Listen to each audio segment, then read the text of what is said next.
All right, guys, video number 2, and this deals with Kamala Harris's dumbass AI post. Let's go ahead and talk about it.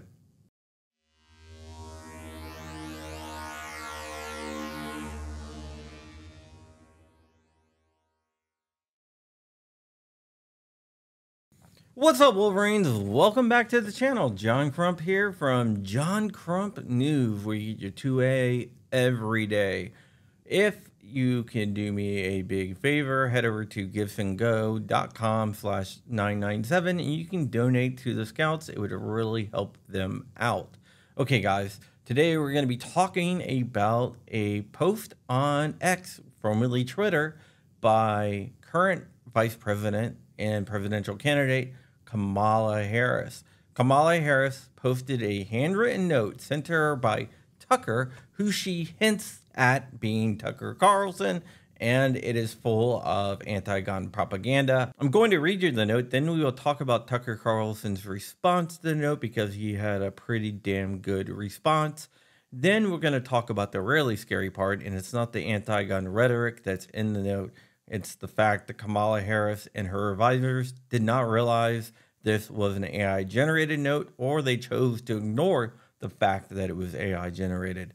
So let's go ahead and read it. One of my absolute favorite things in America is how people of different backgrounds and beliefs have the freedom to communicate with each other. We are so blessed to live in a country where the greatest currency is the free-flowing exchange of ideas. In America, we are all blessed with the ability to come together on common ground. In the spirit of establishing common ground, even though I am fairly conservative and we have many of our disagreements, I am writing to express my gratitude for your and President Biden's effort to establish common sense gun safety laws. Owning firearms is every American's constitutional right. Like all things, there needs to be reasonable legislation like age restrictions, background checks, and mental health screenings. Thank you for heading the White House Office of Gun Violence Prevention and for your and President Biden's push for common sense gun safety laws.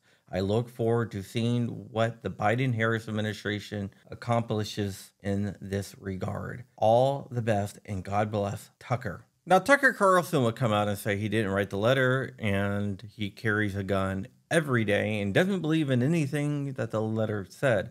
In his response, he posted an AI-generated letter from Kamala Harris to him, which I thought was pretty funny because all the eyes are dotted with hearts.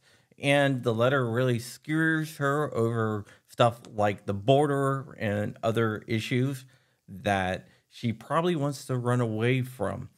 Now, that was Tucker Carlson's response. Now, let's talk about what I think. This letter is AI generated, 100%. The letter might have been written by hand, but it's definitely not by Tucker Carlson. And you can tell that by comparing the signature on the bottom of the letter to Tucker Carlson's actual signatures. Moreover, she did not realize it was AI generated. None of her advisors realized it was AI generated, or she didn't post it anyway. Either way, that is scary.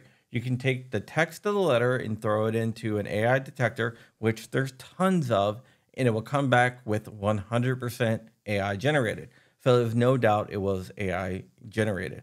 It's not coming back at 90% or 99% or 95% AI generated. It's coming back as 100% guaranteed to be AI generated. Now, let's say that she didn't know. I'm going to give her the benefit of the doubt. That is really scary because we know Trump has advisors that understand tech, like Elon Musk, who's probably the greatest mind in tech right now. And that shows you that Kamala Harris doesn't. Because just looking at the letter, I can tell that it's AI generated. I did throw it into a bunch of AI detectors just to verify that my thoughts were right, and they were 100% AI generated. So she's posting AI generated gun propaganda, and she's not realizing that it's AI generated gun propaganda. We are in a war with China over AI and other tech. And it's really scary that someone who wants to be president doesn't have advisors that can look at this obviously AI generated letter and say, hey, that's AI generated. We might not want to post it because it's definitely going to tip off the people in the know. That's why I believe that she didn't know it was AI generated, because it's so obviously AI generated that any advisor would have told her that it's going to be snipped out right away. But she really doesn't understand tech. For example, recently she was asked to describe what the cloud is, and she was like, clouds are above her head, and that's where the data gets stored at, in the clouds above her head.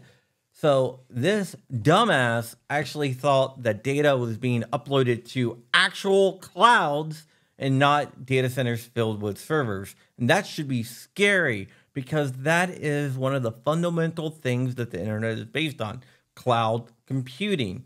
And we are in a tech war and a tech race with countries from around the world. And you want to install someone in the White House that doesn't understand tech? I'm sure Trump doesn't have a firm grip on technology either, but he does have some of the smartest advisors on the planet. Talking to people in Silicon Valley, because that's where I don't come from physically, but I've worked for a lot of Silicon Valley companies. I can tell you right now that Silicon Valley is running away from Harris. So her advisors are probably not the best at technology, and it's crucial that we win this tech war that we are in. That is it for this story. I got one more story that I'm going to try to get up tonight, probably around 6:05-ish, maybe, if I can get to it. I also have a live stream and a couple articles I am working on for Amaland. So with that, remember, you can always help out the Cub Scouts by donating to Pack 997 at givesandgo.com/997, and all your dollars will go to work to help the kids out, and that is a great thing. Until I see you next time, stay ever vigilant, stay ever free, keep in the fight. I am out of here. Wolverines and MFers.